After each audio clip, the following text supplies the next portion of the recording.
lees vir ons vandag uit Psalm 51 vers 12. Skep 'n rein hart vir my, o God. Vernuwe 'n bestendige gees in my binneste. Daar is tye wanneer 'n mens wens jy kon die horlosie terugdraai. Jy dink aan woorde wat jy nie moes gesê het nie, besluite wat jy anders moes neem of mense wat jy seer gemaak het. Hoe graag sou ons soms net weer van voor af wou begin. Psalm 51 is gebore uit so 'n oomblik.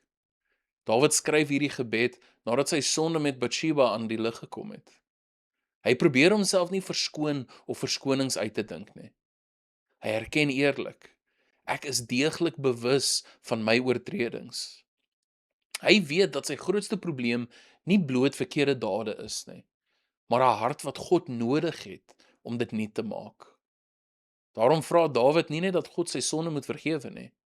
Hy vra iets wat nog dieper gaan as dit. Skep 'n rein hart vir my, o God. Hy besef dat ware verandering nie begin deur harde te probeer nie, maar deur God se werk in sy binneste. Net die Here kan 'n mens van binne af verander. God se antwoord op sonde is meer as net vergifnis alleen. Hy wil mense herstel. Hy neem nie net skuld weg nie, maar vorm ons harte sodat ons al hoe meer leer om in sy wil te leef. Deur Jesus Christus word ons nie net vergewe nie. Die Heilige Gees begin ook om ons al hoe meer te verander, sodat ons mettertyd soos Christus leef.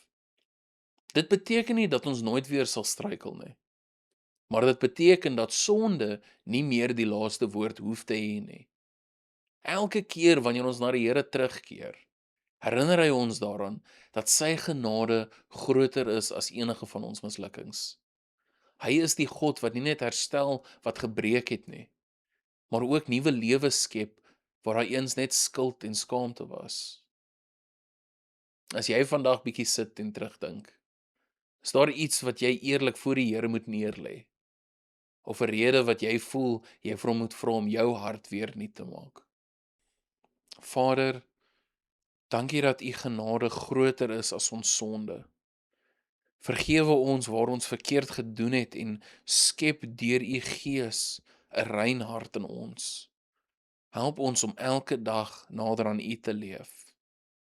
Amen.